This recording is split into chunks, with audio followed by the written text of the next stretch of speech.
하면서 얘기를 좀 해보도록 하겠습니다. 혹시 지금 1인 기업을 하고 계신 분이 계신가요? 아까 제가 명함도 받긴 했는데 하고 계신 분, 지금 뭐 조직의 기업 등등의 일을 하시는 분, 다른 조직에서 아니면 앞으로 1인 기업을 하실 계획이 실제로 있으신 분, 네, 꽤 많으시네요. 네. 아마 여러 가지 생각들이 있으실 것 같아요. 그냥 뭐 지나가다가 테일랑로 북클럽 한다고 해서 오신 분도 계실 것 같고, 앞으로 구체적인 1인 기업으로 독립하실 계획이 있으신 분도 계실 것 같은데요. 그래서 뭐 여러분들에게 좀 도움이 될 수 있는 얘기를 해보도록 하겠습니다. 그래서 오늘 제가 책 소개, 기본적으로 책 소개인데요. 여러 가지 제가 살아가는 이야기들 같은 것들을 하려고 하는데, 제가 지금 주저리주저리 말씀드리는 것들이 이 발표 요장표로 하는 게 제가 처음입니다. 그래서 어제 밤에 제가 완성해서 방금까지 좀 수정을 하다가 새로 나온 장표인데 버벅거려도 이해를 해주시고요. 아마 다들 아시고 오셨겠지만 제가 한 달 됐나요 이제 이런 책을 들고 있는데, 책을 내가지고 이제 제 두 번째 책을 냈었고, 제 1인 기업에 관한 책이죠. 제가 팟캐스트 등등에서 좀 소개를 해드린 적도 있긴 한데, 제가 어떻게 1인 기업으로 독립을 하게 됐는지, 그 과정들과 유지 매저님, 네.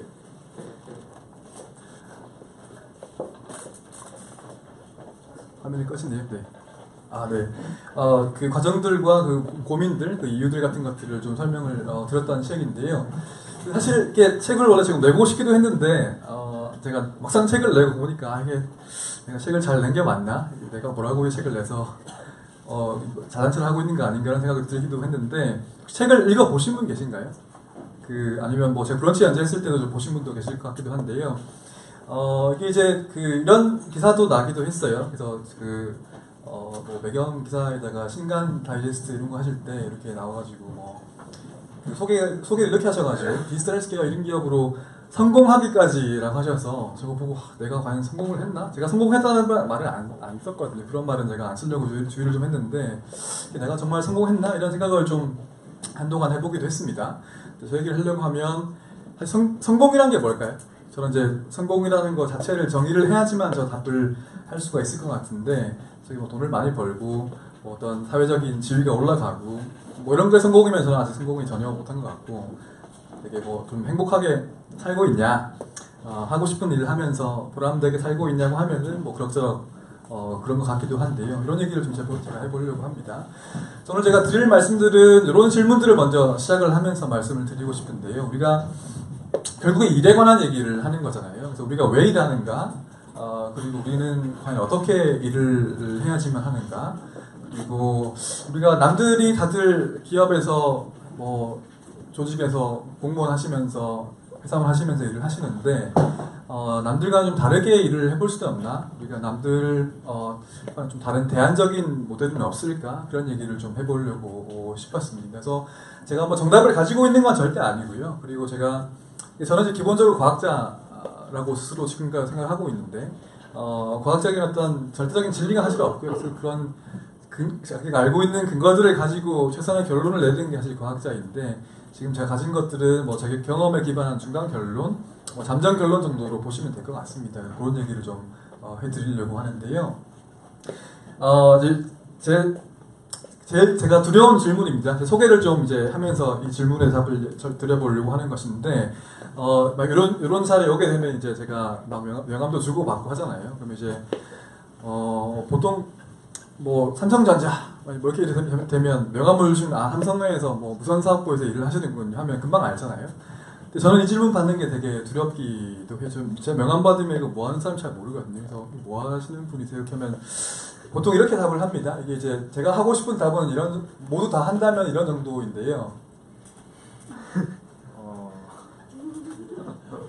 이거 명함 줄 때 이렇게 말 못하잖아요. 줄줄이 얘기를 하기가 불가능하니까 막 이렇게 얘기하면 이거 약간 좀 사죄 안 해? 이렇게 보실 수가 있을 것 같은데, 그래서 이게 어떻게 얘기를 하는 게 좋을까라고 항상 많이 고민을 하는 것인데, 그래서 제가 보면 전반적으로 좀 규정되지 않은 역할을 하기 위해서 제가 독립을 하기도 했었고, 제가 이런저런 일들을 여러 가지를 하는데 딱 한마디로 표현을 하기가 힘듭니다. 그래서 아까 말씀드렸듯이 뭐 기존 조직에 있으시면 어떤 조직명을 말씀하셔도 되고, 직급을 말씀하셔도 되고, 뭐 내과 의사입니다 이렇게 하면 이제 한마디로 끝나는 건데, 이게 좀 특히 1인 기업을 하시고 뭔가 남들과는 다른 길을 가시는 분들은 이 설명이 되게 힘들어요. 그래서 제 소개를 좀 더 해보고 넘어가려고 하는 부분이긴 한데 아마 1인 기업 하신다는 분들은 아마 다들 공감을 하실 겁니다. 그래서 일단 저는 규정되지 않은 역할을 하고 있다. 아마 그 역할은 계속 시간이 갈수록 바뀌는 그런 부분들 같은데요. 저는 그 책에 제가 썼듯이 디지털 헬스, 최윤섭 디지털 헬스케어 연구소를 하는 1인 연구소를 운영을 하면서 이게 제가 한 명밖에 없으니까 제가 소장이겠죠. 제가 제일 높은 사람인데 그래서 그 연구소의 소장을 맡고 있고 이게 이제 그 제가 소개 드릴 때 항상 보여드리는 슬라이드예요. 그래서 이런 세 가지 분야를 융합을 하는 그런 사람이고 저는 원래 공대를 나왔고요. 그다음에 병원에서 일을 좀 했었고 대기업에서 일을 좀 하다가 뭐 등등해서 지금 이제 나오게 됐는데 이런 세 가지에 좋게만 하면 융합이고 안 좋게만 하면 막 잡다하게 막 그렇게 하는 사람인데요. 뭐 이런 분야들이 지금 많이 뜨고 있습니다. 그래서 예를 들면 잠깐 쭉 한번 보여드리면 뭐 스마트폰으로도 여러 가지 뭐 진단도 할 수 있고 뭐 앱도 있고 뭐 가젯 같은 것도 많이 있고요.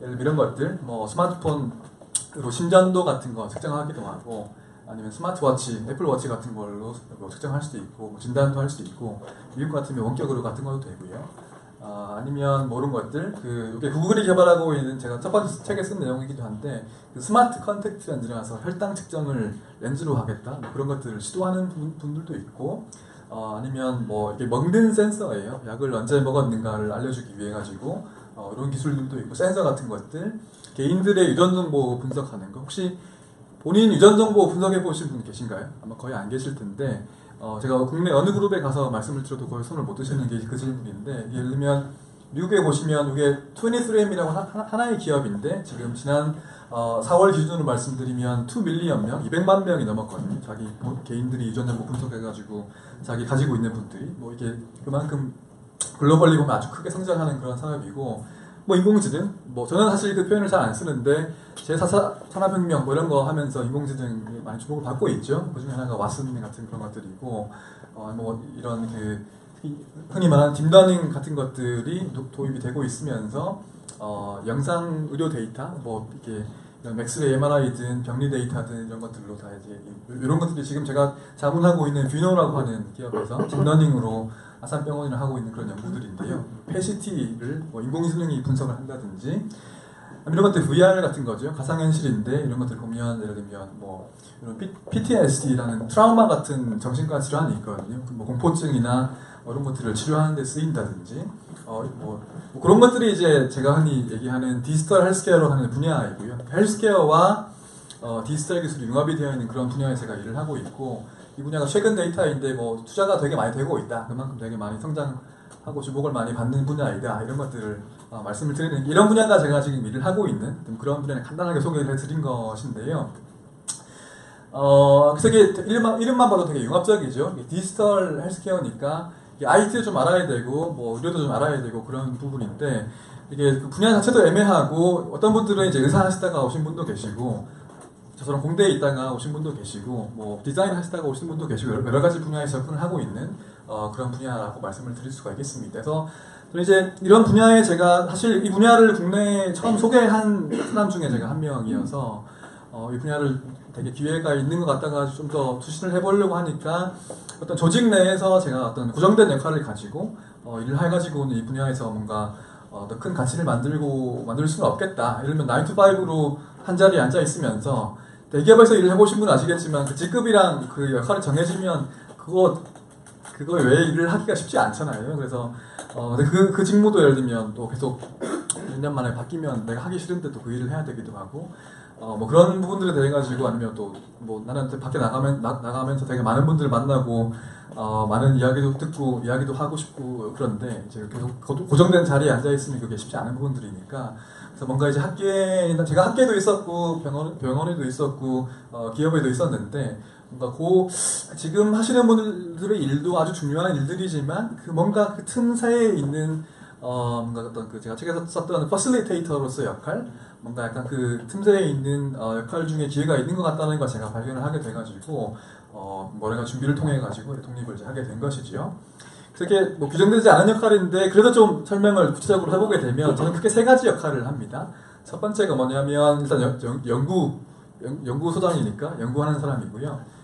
두 번째가 전파이고 세 번째가 육성입니다. 있습니다. 약간 세부적으로 설명을 해보게 되면 이 연구라고 하는 것은 뭐 공부하는 거죠, 한마디로.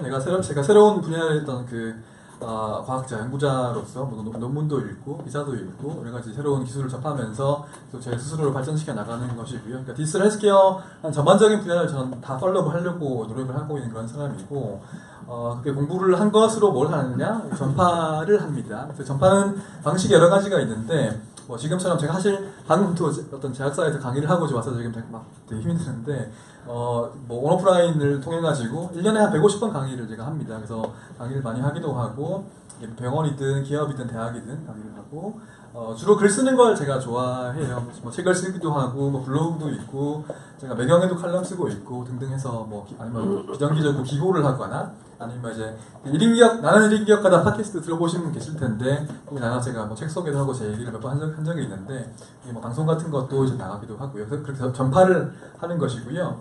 육성이라고 하면 주로 이제 기업들이나 정부 부처들의 자문을 하는 것들을 말씀을 드립니다. 그래서 제가 뭐 무슨 시각처 등등 해가지고 얘기를 하고 있고, 스타트업도 보면 아마 이 분야 일을 안 하시면 이름이 좀 익숙하지 않으실 수도 있는데, 저희 분야에서 굉장히 유명한 기업들이고요. 뭐 여기는 딥러닝으로 그 인공지능 하는 기업이고, 직토는 웨어러블 디바이스, 프리빌리언 유전체 분석하는 등등해서 이런 기업들에 제가 대부분은 제가 투자를 했고 자문을 하고 있는 그런 기업들이고, 그다음에 벤처 캐피털들이나 아니면 뭐 제약사 이런 거 자문을 하기도 했습니다.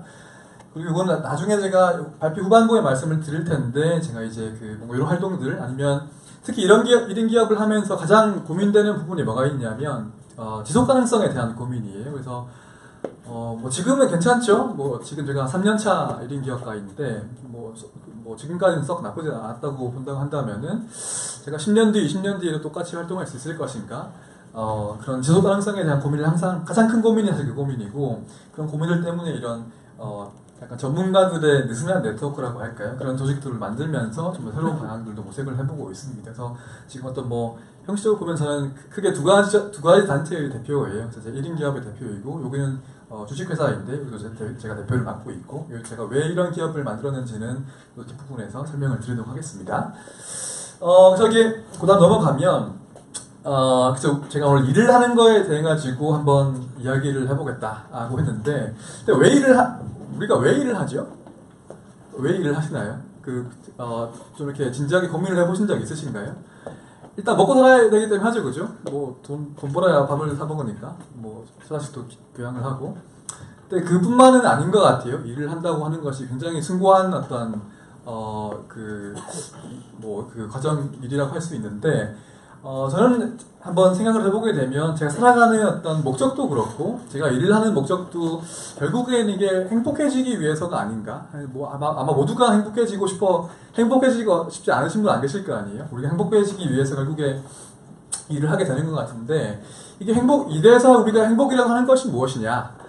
결국에 이런 것 같아요. 제가 보면 이게 하고 싶은 때, 하고 싶은 장소에서 하고 싶은 일을 하고 싶은 사람과 하는 거, 이게 아마 우리가 일을 할 때 가장 행복할 수 있는 필요 충분 조건이 아닌가, 이런 거고, 요거를 반대로 말하면 똑같은 얘기가 어떤 거냐면요, 하기 싫을 때 하기 싫은 장소에서 하기 싫은 일을 내가 같이 일하기 싫은 사람이랑은 안 할 수 있는 거, 그런 자유가 있는 거, 그게 아마 또 행복해지는 게 아닌가 싶습니다. 근데 이게 되게 힘든 조건이죠.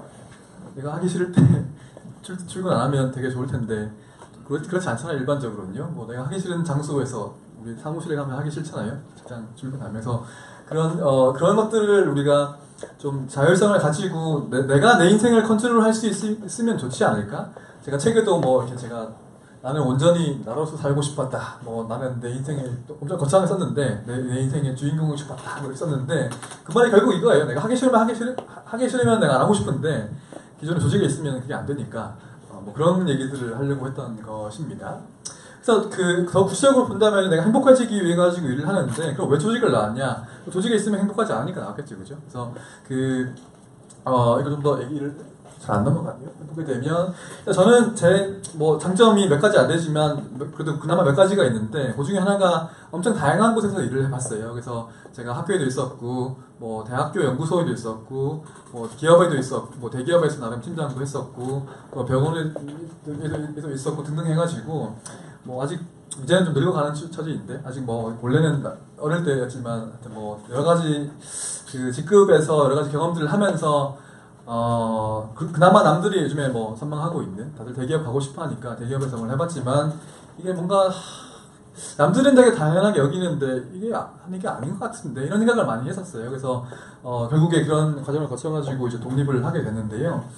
그래서 그 가장 큰 문제는 뭐였냐면 우리가 조직에서 일을 하는 것이 굉장히 비본질적인 것들이 많았다는 것입니다. 그래서 우리가 흔히 80-20 얘기를 하는데 아마 오늘 했던 일을 한번 떠올려 보세요. 직장에서 내가 정말 중요한 일을 내 일과 시간 전체 중에서 거의 몇 시간을 했느냐, 아니면 나의 뭐 노력이든 시간이든 리소스든 100이 있을 때 그 중에 내가 정말 중요한 거는 얼마나 했지? 해보시면 별로 안 될 거예요.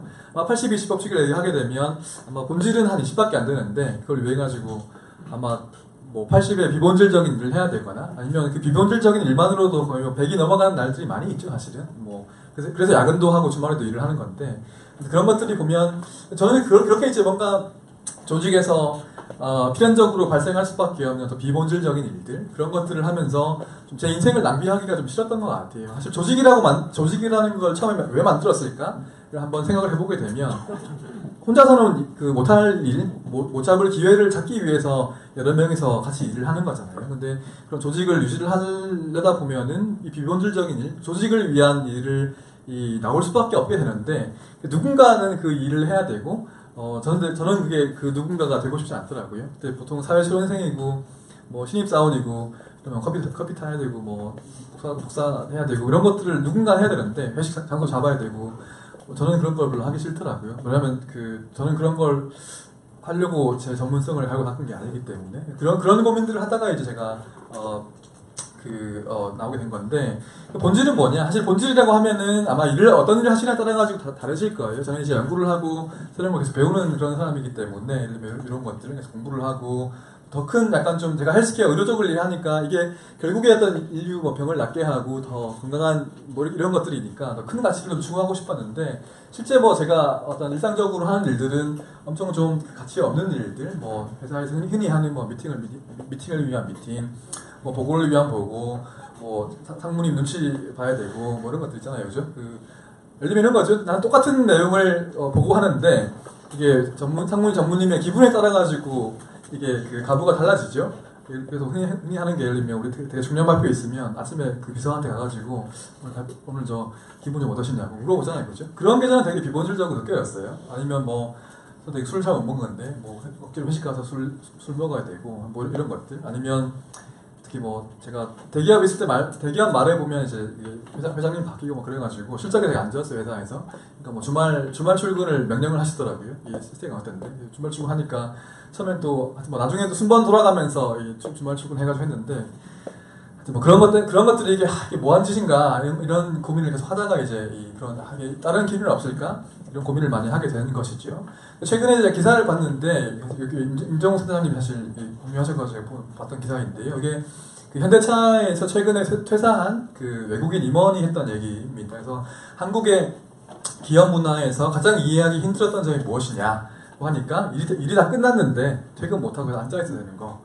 그리고 이제 상사가 퇴근을 안 했기 때문에 지금 이미 퇴근 시간 지났는데 눈치 보면서 앉아 있어야 되는 거, 이런 것들을 얘기를 한 거죠.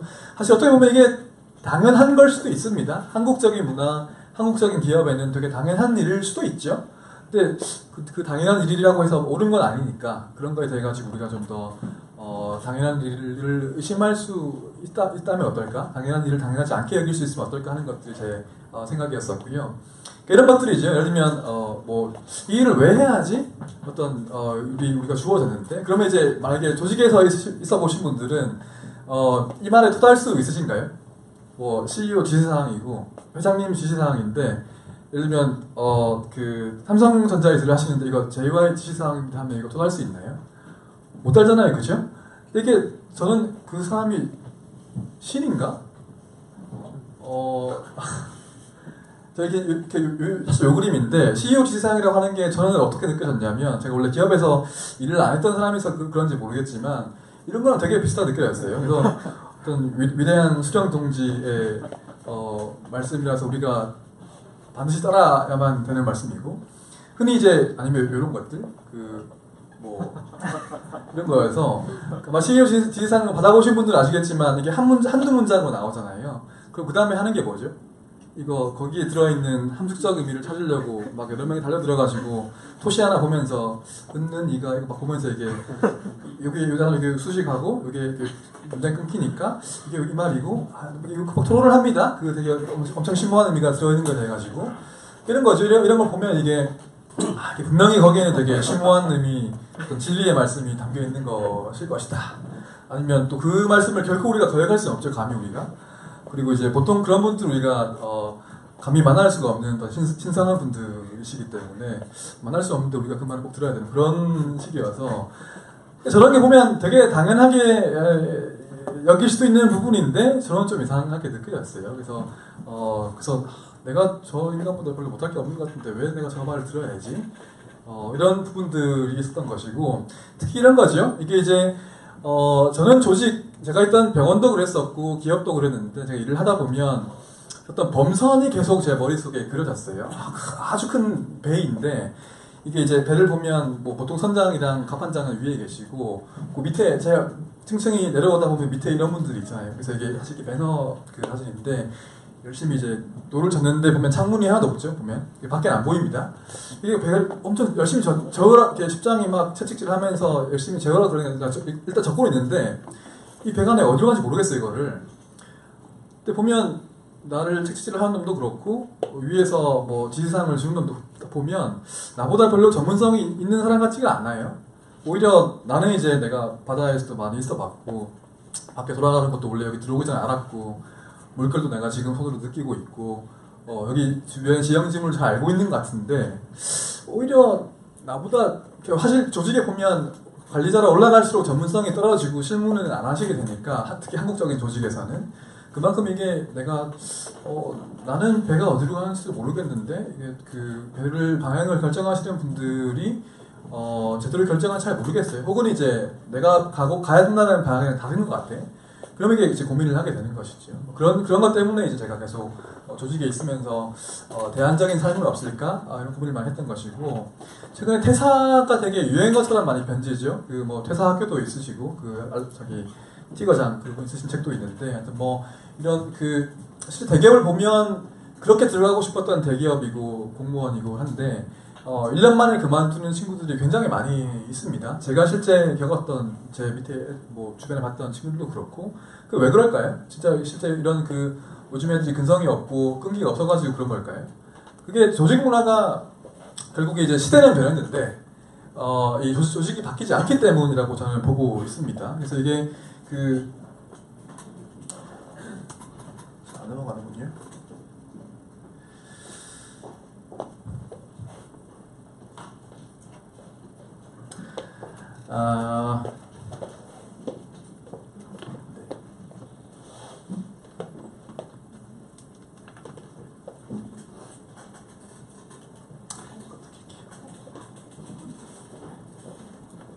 한번 껐다 킬게요 컴퓨터를. 이게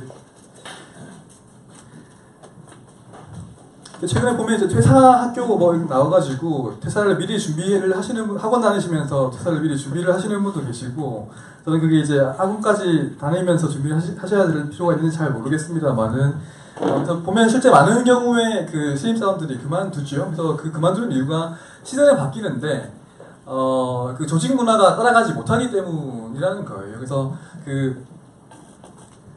결국에 우리가 불확실성이 커지고 있는 시대로 가고 있고 뭔가 빨리빨리 바뀌어야 되는 그런 시대인데 신입사원들은 그걸 알잖아요. 지금 시대가 어떻게 바뀌고 있는 거를 주위에서 보면서 알고 있고 또 교육을 받아온 환경도 그렇지 않았고 근데 이제 조직이나 위에 계시던 분들은 예전에 사고에서 벗어나지 못하니까 결국에 적응하지 못할 조직 구조를 이렇게 주고서 하니까 당연히 적응을 못하는 것이 맞는 거 아닌가? 오히려 가는 뜻을 안 하지 않는 사람이 오히려 좀 이상한 거 아닌가? 그런 생각을 많이 해보게 되는 그런 부분들이 있습니다.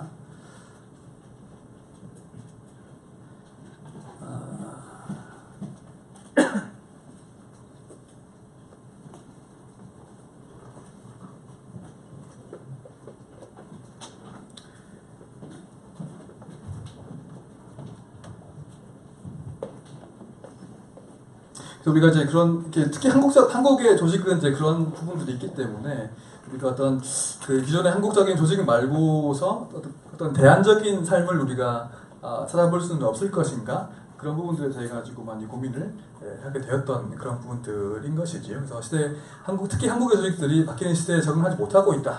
뭐 그런 내용들이었었고요. 이제 우리가 조직을 나오기를 결심했다고 본다고 한다면은 어떤 것들이 필요할까? 뭐 되게 호기롭게 나오는 건 누구나 할 수 있죠. 그냥 살펴내면 되니까. 근데 나온다고 해서 끝나는 게 아니고 그때 시작인 거잖아요. 그래서 우리가 어떻게 하면 정말 잘 준비를 하고 살아남을 수 있도록 할 수 있을까 하는 것이었는데요. 이게 이제 제가 가졌던 핵심 가설, 제가 지금 과학자니까 뭔가 어떤 이게 내가 과연 성공할 수 있을까에 대해 가지고 막 생각을 했었는데 아까 말씀드린 80, 20이 그거예요. 그래서 예를 들면 조직에서 한 자리에서 앉아가지고 9 to 6로 뭐 100의 일을 하는데 대부분이 이게 비본질적인 일이에요. 근데 우리가 본질적인 일도 하긴 하죠. 적긴 하지만. 그래서 이렇게 된다고 한다면은 내가 그걸 다 때려치고 나와가지고 요즘에 우리가 100을 내가 온전히 다 쓸 수 있으면 뭐 조금만 더 노력을 해가지고 본질적인 일을 30만 하고 그 다음에 나머지는 그냥 뭐 남는 시간이니까 뭐 그냥 놀고 먹어도 우리가 원래 조직에서 본질적인 하는 일보다는 더 많은 일을 할 수 있지 않을까. 아니면 우리 놀고 먹는 시간 중에도 원래 놀고 먹는 시간이 없었는데 요중에 요 시간을 조금만 더 본질적인 일을 하려 한다면은 훨씬 본질적인 일에 우리가 더 많이 내 자원, 내 시간과 노력을 할애할 수 있지 않을까 하는 게 제 기본적인 아이디어였습니다. 근데 뭐 일단 결론부터 말씀드리면 나오고 보면 나온 이후에도 그 나름의 비본질적인 일들은 있죠. 근데 그 자원을 내가 어떻게 활당할지, 뭐 언제 활당할지 이런 것들은 제가 결정을 하기 때문에 더 자율도가 높고 만족도가 높다는 것이 되겠습니다. 그래서 이런 가설을 일단 세웠는데 이 가설이 우리가 잘 시행을 하고 이룰 수 있으려면은 어떤 조건이 필요할까? 이것이 저는 두 가지로 봤는데요. 첫 번째가 자기 절제입니다. 아마 그 본인 인생을 한번 돌아보시면 내가 무제한의 자유 속에 던져졌던 기억이 별로 없으실 거예요. 학창 시절에 학교 갔어야 되고 우리 방학이라고 해도 뭐 학원 가고 하면 또 부모님 말씀 들어야 되고 또 뭐 대학 졸업하니까 또 뭐 이렇게 뭐 취업 준비하다가 기업 가면 누군가는 나를 컨트롤 하잖아요. 아니면 내가 어떤 뭐 회사에 가게 되면 아무리 자유도가 높아도 출퇴근을 아마 하셔야 될 테고 그 9시까지 가야 되고 뭐 몇 시간 동안 저도 앉아 있어야 되고 또 어느 특정한 장소로 가야 되고 이런 것들이 있는데 밖에 나오셔서 독립을 하시면 그런 게 하나도 없거든요. 완전히 자유란 말입니다. 그래서 그러면 이게 우리가 그 모든 것들을 자유니까 좋은데 어떻게 보면 굉장히 무서운 일이거든요. 그래서 우리가 완전히 무제한 자유일 때 내가 스스로를 통제하고 잘 내 스스로를 경영할 수 있을까? 그런 것들이 이제 한 가지 조건이었고요. 두 번째는 그 일과 어떤 개인적인 삶의 경계, 워크라이프 밸런스를 말씀드리는 건데 이게 이제 아까 말씀드렸듯이 그러니까 1인 기업은 내가 그냥 기업이에요. 1인 기업이 나고 내가 1인 기업인데 그러면 이제 내가 언제 일을 하고 언제 놀지 이게 되게 불분명해집니다. 저는 주로 또 이렇게 오늘 사실 발표는 안 넣었고 책엔 들어있지만 제가 집에서 일을 합니다. 그래서 제가 뭐 재택근무를 하는 건데 저는 주로 좀 오히려 일 중독자라 가지고 좀 익숙한 편이긴 하지만 언제 보면 이게 내가 노는 건지 일을 하는 건지 좀 애매할 때가 있어요. 그래서 예를 들면 회사에 다니시면 내가 아침에 일어나서 이렇게 머리 감고 샤워하고 출근하면서 스위치를 켜고 그래서 일을 하시다가 퇴근할 때 이제 뭐 쉘터 보시면서 스위치를 끄고 집에 와서 이제 좀 쉬자 이렇게 하면 되는데 이게 없는 거예요. 1인 기업은. 그렇게 되게 좀 무서운 일일 수도 있다는 것이어서 처음에 제가 이제 지금은 좀 약간 나아졌는데 이게 요일 감각이라고 하는 게 아주 금방 없어집니다. 그래서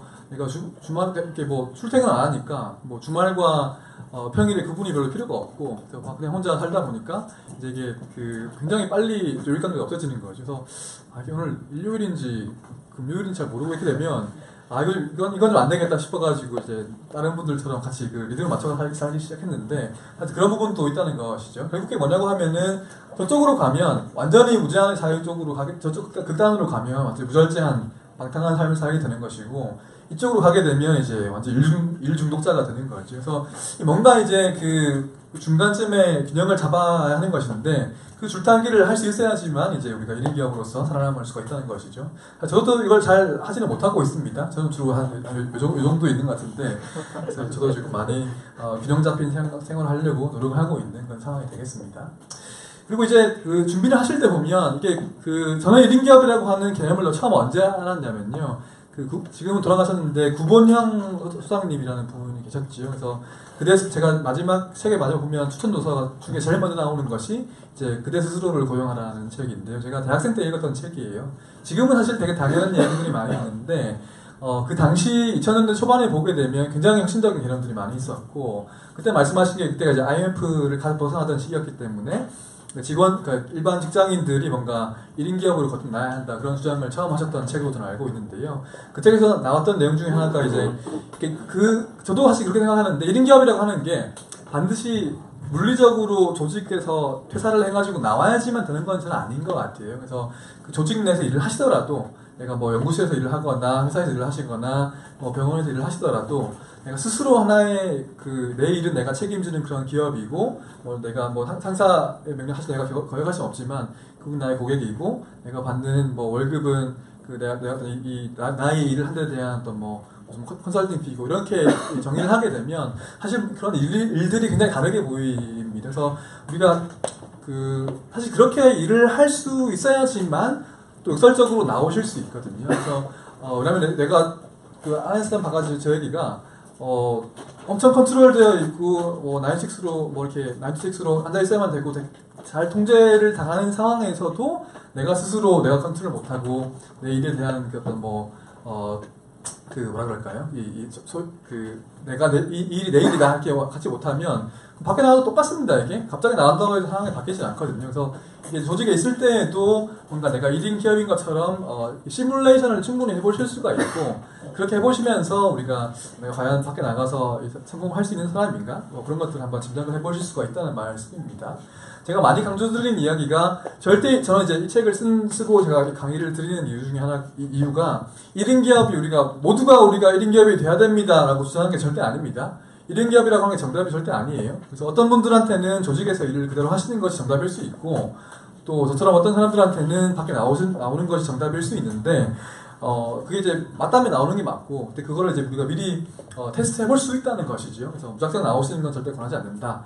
아마 나중에 질의응답을 하게 되면 그 질문이 분명히 나올 텐데 자의해서가 아니고 예를 들면 정리해고를 당하시거나 다른 이제 여러 가지 여건들에 의해 가지고 내가 1인 기업이 지금 1인 기업이 되어야만 하는 상황이다. 저는 그런 경우는 별로 성공 확률이 높지 않다고 보고 권해주고 싶지 않습니다. 왜냐면 조직에서 데려가고 싶지 않은 사람인데 굳이 이 사람이 별로 가치가 없고 조직에서 쓰고 싶지 않은 사람이면 이게 또 혼자 또 가치를 새로 만들 수 있을까? 그런 질문을 해볼 수가 있겠죠. 그런 부분들이 있습니다.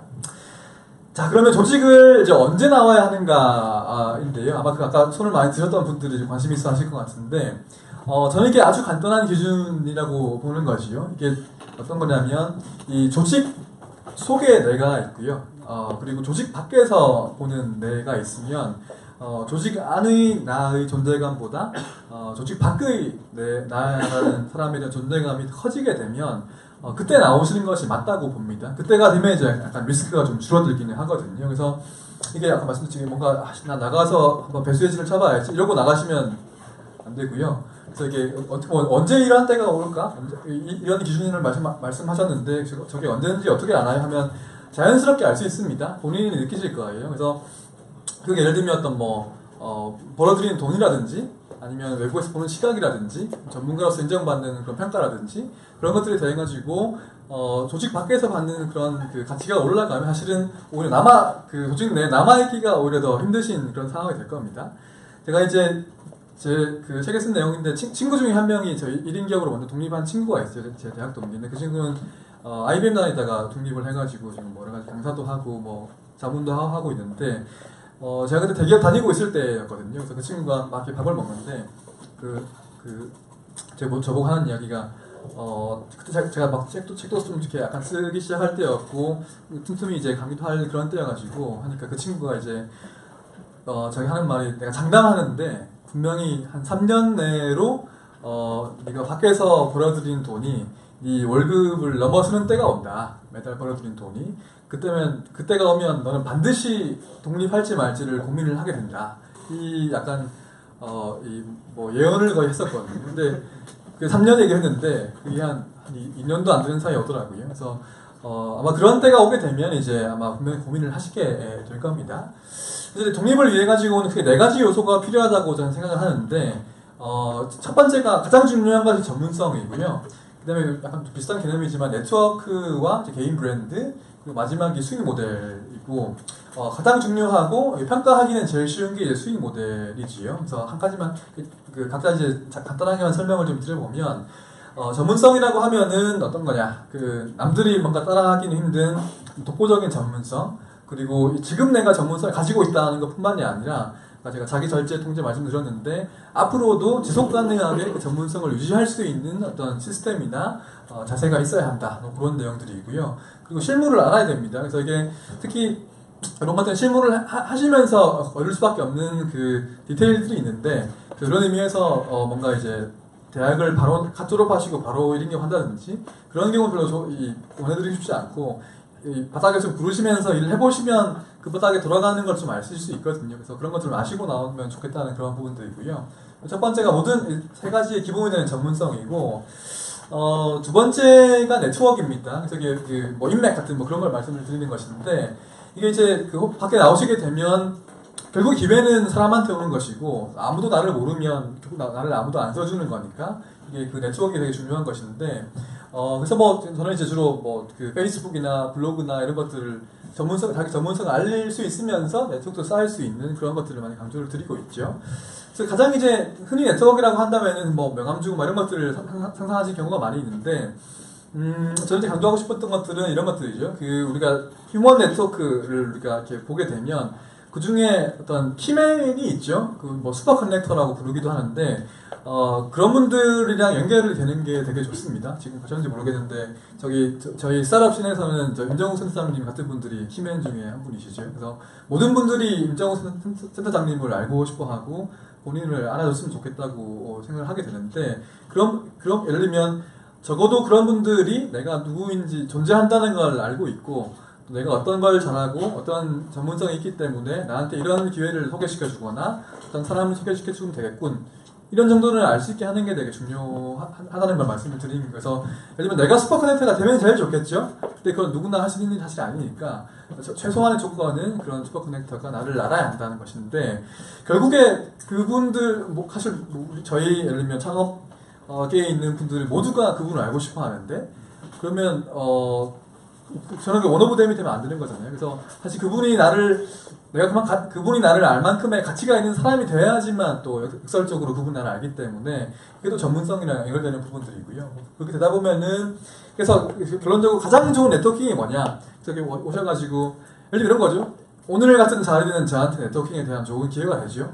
왜 오셨나요? 제 얘기를 들으러 오신 거잖아요. 그래서 이렇게 다른 사람들이 나를 찾아오게끔 하면 그게 제일 좋은 네트워킹이라는 겁니다. 그래서 그런 식으로 이제 이 사람을 찾을 수밖에 없게끔 만드는 게 좋은 네트워킹이다. 그래서 제 블로그 같은 것도 제가 지금 블로그를 한 4, 5년 계속 꾸준히 하고 있고 그래서 책도 나오긴 했는데 예를 들면 이런 얘기들이죠. 이 분야가 되게 새로운 분야이고 지금은 약간 몇 개 생겼지만 제 블로그가 제일 많이 걸리기 때문에 예를 들면 대기업에서 어떤 신사업을 하려고 이 분야에 막 구글링도 하고 네이버 찾아보면 항상 제가 많이 들었던 얘기가 결국에 박사님 블로그로 연결되더라. 이러면 결국에 제가 찾아오게 유도를 하고 있는 것들이니까 뭐 그런 거에서 네트워킹이 자유롭게 이루어지고 있다. 그런 것들 보시면 될 것 같고 말씀드렸던 이제 저는 블로그나 소셜 네트워크 같은 것들을 지금 인류 역사상 개인의 힘이 가장 큰 시대가 지금이잖아요. 왜냐하면 뭐 블로그나 뭐 페이스북, 트위터 이런 것들 때문에 그런데 이게 10년 전만 하더라도 그런 힘을 가지기는 불가능했습니다.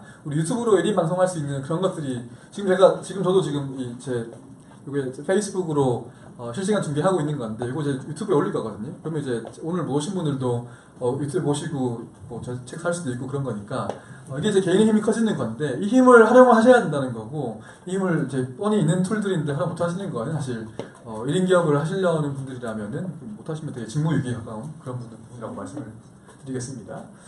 그리고 이제 개인 브랜드 말씀을 드려보는데 이게 이제 보시면 사실 밖에 나오게 되면 회사나 직함이 없으니까 과거에는 내가 삼성에 다닙니다, 뭐 서울대학병원에 있습니다 하면 그 병원의 그 조직의 이름으로 내 브랜드를 대신했는데 그 밖에 나오면 내가 나만의 브랜드를 가져야 되는 것이죠. 그래서 뭐 그런 건 필요한 것이고 예를 들면 나를 하나의 키워드로 표현하면 무엇일까?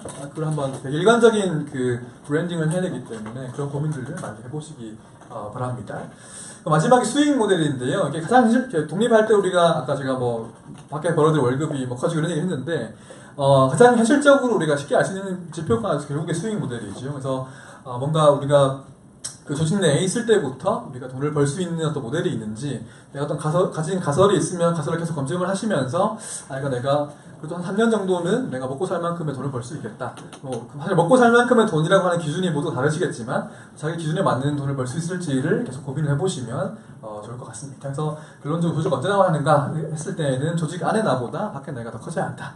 근데 이렇게 하시고 나오셨더라도 이제 정글은 충분히 유용합니다. 그래서 실제 나오셔가지고 보시면 그 불확실성과 그 리스크는 되게 말 못할 정도로 높으신데 그만큼 이제 뭔가 잘 검증을 하고 나오시는 것들을 제가 강조를 여러 번 드리고 싶습니다. 그래서 네 가지를 말씀드렸는데 전문성이 가장 중요하고요. 모든 거에 바탕이 되는 게 전문성입니다. 전문성이 있어야 개인 브랜드도 생기고 네트워킹도 훨씬 더 효율적으로 할 수 있고요.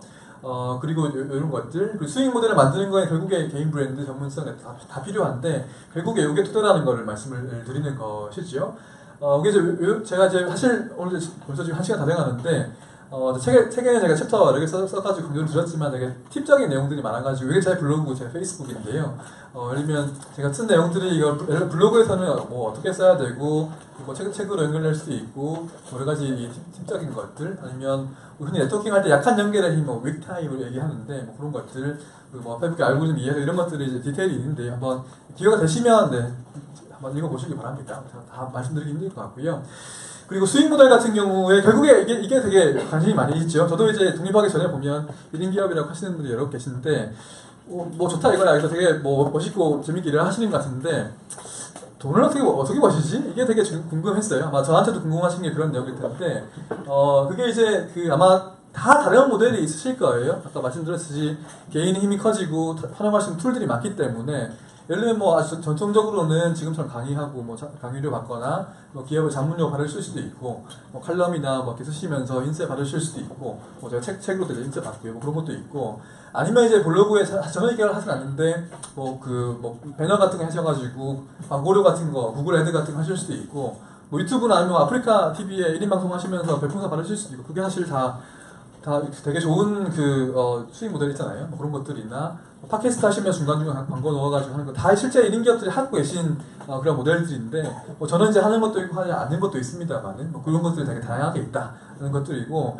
상상하실 수 있는 그러니까 되게 다양한 것들이 상상할 수 있는 것 같아요. 예를 들면 뭐 지금 기사 같은 거 보면 자기 취미가 여행인데 뭐 인스타 하면서 인스타 한 장에 얼마씩 받으면서 좋은 사진 찍고 이런 것들도 되게 지속 가능하기만 하다면 충분히 좋은 수익 모델이라고 생각을 하고 있습니다. 그래서 제가 사실은 뭐 결국에 말씀드릴 수 있는 게 제 경우밖에 없을 텐데 아까 말씀드렸듯이 제가 이제 하고 있는 역할이 3가지가 있고 세부적으로 이런 것도 있습니다만은 이 사실 연구에 대한 것들은 이제 뭐 수익을 발생시키지 않는데 전파하는 활동들, 개별적인 것들 그리고 육성에 관한 것, 개별적인 모든 것들이 이제 결과적으로는 수익을 발생시키도록 많이 유도를 하고 구조를 짰던 것이 저의 지금까지 과정이었습니다. 그래서 이런 것들을 제가 하고 있는 거예요. 정리를 굳이 해보자면 지금 제가 하는 것은 강의를 하고요. 그리고 기업들 자문도 하고 있고 지금 책에 관한 얘기하는 거는 출판도 했었고 신문에 기고했고 뭐 팟캐스트나 방송 나가기도 하고 그다음에 제가 스타트업 키울 때 이제 자문료를 받기도 하지만 제가 그냥 투자 기회를 받아가지고 이제 엔젤 투자를 지분 투자를 해가지고 지분을 가진 것도 있는데 이런 것들이 지금 제가 거의 제가 돈을 벌어들이는 모든 소스를 정리한 것이라고 말씀드릴 수 있는데요. 사실 그냥 보시면 이게 따로 떨어진 것처럼 보실 수도 있겠지만 굉장히 밀접하게 연관이 되어 있는 것들이에요. 예를 들면 저 강의하잖아요. 뭐 얼마 계실지 모르겠지만 책 하실 분도 계시겠죠. 그럼 제가 인쇄 들어오고 뭐 예를 들면 저걸 제약사한테 강의를 하게 되면 사실 1시간, 2시간에 전문성을 모두 보여드리는 건 불가능하고 특정 기업에 대한 어떤 뭐 자문을 하기는 그 시간이 힘드니까 후속에 자문 같은 거 들어오기도 하고 아니면 뭐 제가 예를 들면 1년 계약을 맺어가지고 자문을 받으면서 하기도 하고요. 아니면 뭐 강의하거나 뭐 출판하거나 이런 거 하게 되면 또 신문 기고 요청받아 들어오게 되고 이런 것들이 보면 또 이렇게 출연을 해준다든지 블로그 보시고 또 뭐 책을 사거나 또 강의 요청하시거나 이런 분들 계시기 때문에 이게 개별적일 수도 있겠지만 굉장히 그 서로 뭔가 관계가 되어 있는 서로가 서로를 이렇게 시너지 효과가 있는 부분들이어서 이런 구조를 잘 만드시는 게 중요한 것 같아요. 그래서 결국에 이제 이게 뭐 포트폴리오 같이 여러 가지 돈 나올 구멍들을 많이 만들어 놓으시는 게 중요한데 근데 결국에 선순환 구조를 하려면 결국 처음에 뭔가 유입이 돼야 되죠. 그리고 제가 해보니까 제일 좋은 거는 이제 강의인 것 같아요. 그래서 강의를 하면 예를 들면 뭐 한 번에 뭐 수백 명씩 하기도 하니까 그러면 이제 강의할 때 제가 뭐 아까 싹 지나갔지만 블로그랑 페이스북도 보여드리고 책 내기도 하고 하면 결국에 거기로 이제 또 또 다른 수익의 그 연결로 이어지기도 하기 때문에 그런 부분들로 이제 이런 구조로 저는 돈을 벌고 있는 것 같습니다. 사실 비밀인데 뭐 그런 거고요. 그래서 이게 그 강의라고 하는 많은 1인 기업들의 수익 그 모델 중에 저도 지금 그렇고 캐시카우가 제일 큰 것 중에 하나 강의예요. 그래서 뭐 사실 챕터 중에 하나가 이제 강의 내용인데 또 이것도 다 말씀드리기는 힘들 것 같고 예를 들면 뭐 저는 명강사가 타고난다고 저는 보지 않는데 저는 사실은 좀 약간 무대 체질이긴 합니다. 되게 앞페이스도 별로 떨지는 않거든요. 되게 모든 분들이 또 그렇지는 않겠지만 뭐 노력을 하면 충분히 이제 그런 웨딩 기업으로서 약간의 수익을 얻을 수 있을 정도의 강사가 될 수 있고 여러 가지 역량들이나 디테일하게 어떻게 연습을 해야 되고 이런 것들이 있으니까요. 또 기회되시면 보시기 바랍니다. 그래서 결과적으로는 뭐 강의가 중심이긴 한데 아까 제가 여러 가지 보여드렸듯이 뭔가 수익원을 다변화하는 것, 뭐 낚싯대를 엄청 큰 거 하나를 하는 것보다 우리가 사실 기업에 조직에 있으면 한 달에 한 번 월급 나오는 게 하나밖에 없잖아요. 수익원이 뭐 그런 것보다는 이렇게 낚싯대를 여러 개 들여가지고 뭐 이게 안 걸리면 저게 걸리고 이런 식으로 이제 할 수 있도록 이 뭔가 N 개의 수익원을 가지시는 게 중요하다는 생각을 하고 있고요.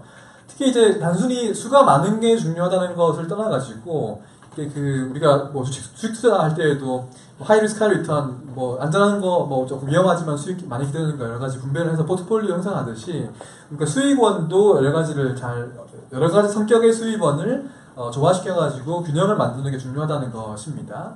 예를 들면 굉장히 장기적인 수익도 있을 때고 단기적인 수익. 단기적이라고 하면 대표적으로 강의죠. 강의로 나오니까. 장기적으로 하면 제가 예를 들면 뭐 벤처기업 투자해가지고 이렇게 기업을 육성해서 지분 가치 올리는 뭐 그런 것들을 말씀을 드리는 거고 정기적인 것도 이제 정기적이라고 하는 거 제가 기업 자문하게 되면 어떤 경우에는 제가 월급 형식으로 뭐 매달 얼마를 받으면서 이렇게 뭐 가서 강의를 해드리기도 하고 뭐 그 온디맨드로 제가 조언을 해드리기도 하는데 뭐 그런 것들 뭐 리스크 이런 측면도 보면 뭐 강의하는 건 굉장히 로우 리스크죠. 뭐 그냥 하면 강의를 떼어먹지 않는 이상 안 나오지 않으니까.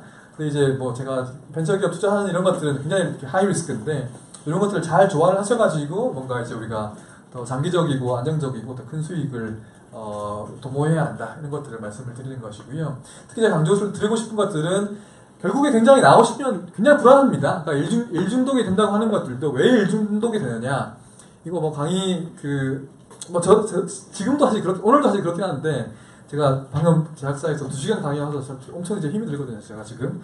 근데 원래 그 제약사에서 강의가 확정되어 있는데 저녁에 이거 테레그램 북클럽 들어오니까 나 좀 수락 안 될 것 같은데. 근데 또 했죠 이거를 수락했죠. 보면 이게 또 그렇게 하면 일중독으로 가는 거예요. 그래서 이런 거죠. 뭐 그런 건데 그래서 그게 왜 그러냐고 하면 결국에 불안하고 내가 불안정하기 때문에 그런 것인데 이게 이제 정기적인 수입원을 좀 가지시게 되면 예를 들면 제가 몇 군데 회사랑 계약 맺고서 보통 1년인데 1년간의 수입은 확정되어 있는 부분이 있기 때문에 예를 들면 내가 완전 이 분야만 죽거나 망해가지고 아니면 제가 뭐 아파가지고 강의 못하겠다 할 때에도 그 정기적인 수입은 확정되어 있기 때문에 그러면 되게 좀 미래에 대한 불확실성이 많이 해소가 되는 것 같습니다. 그래서 이게 그 1인 기업에 대한 지속 가능성 아까 말씀드렸듯이 이게 거의 후반으로 가게 되는데 가장 큰 고민이 결국에 지속 가능성이죠. 아까 제가 계속 보여드렸던 이런 것들이 지금은 잘 워킹하고 있어요, 사실은. 근데 이게 사람 일은 또 모르는 거기도 하고, 워낙 또 빨리 바뀌는 세상이기 때문에 내가 이런 모델로 살아가는 것이 지속 가능할까에 대한 고민을 항상 하고 있고요. 그렇기 때문에 이제 뭐 사실 이런 것들이 뭐 저는 이제 1인 기업의 패러독스라고 이름을 붙였는데 굉장히 상반되는 가치를 혼자서 추구를 해내는 게 실제로 힘든 일 같습니다. 예를 들면 이제 우리가 1인 기업도 기업이니까 일반 기업, 모든 기업은 이런 거죠. 예를 들면 지금 당장 돈도 벌어야 되고 또 장기적인 수익 모델을 찾아야 되고 새로운 먹거리도 찾아야 되고 하기 때문에 예를 들면 그게 일반 기업은 하시기가 되게 쉽죠. 왜냐하면 부서를 나눠가지고 분업을 하시면 되니까. 예를 들면 영업부서나 마케팅 부서는 당장 나와가지고 영업하시면서 뭐 돈 버시고 단기적인 수익을 이렇게 추구하시면 되시는 거고, 또 연구소, 저 같은 이제 사실 저는 연구소에 있었는데 R&D 하시는 분들은 지금 당장 연구소를 돈 쓰는 부서잖아요. 그래서 당장 돈을 못 벌지만 뭔가 장기적으로 뭔가 새로운 수익 모델이나 새로운 먹거리 찾으려고 하는 게 이런 상반된 일을 분업을 하시면 하실 수 있는 건데, 근데 1인 기업은 이거 둘 다 누가 하나요? 제가 하는 거예요, 그냥. 내가 이것도 하고 이것도 하는, 이게 약간 저글링을 하는 것이 지금 이제, 그런 건데. 그래서 이쪽으로 너무 가게 되면, 이게 사실, 내가 너무 불안해가지고, 이게 오늘 강의 내가 거절하면 이거 다시 안 들어올 수도 몰라 해가지고 또 계속 하게 되면, 이거 이제, 과하면 지속 가능성, 뭐 지금 당장 좋겠지만, 장기적인 지속 가능성에 되게 방해된다는 거고, 그리고 또 연구부서 해가지고, 앞으로 장기적으로 내 자기 개발 해야지. 하고 이제 그거, 허생처럼 책만 읽고 앉아있다 보면 이게 당장 굶어 죽는 거기 때문에 결국에 이거를 이제 조화시키는 게 굉장히 어려운 일이 아닌가 하는 겁니다. 그래서 이런 제가 단기적인 이익 불안감 때문에 이익을 추구하는 거에서 결국에는 이 우화가 항상 머릿속에 저는 떠오르는 건데, 이 우화 아시죠, 그죠? 이게 사실 이소부화인지 모르겠는데 뭐 가난한 사람이 있어가지고 또 부자가 네가 오늘 해뜰 때부터 해질 때까지 걸어간 만큼의 땅을 다 주겠다 하니까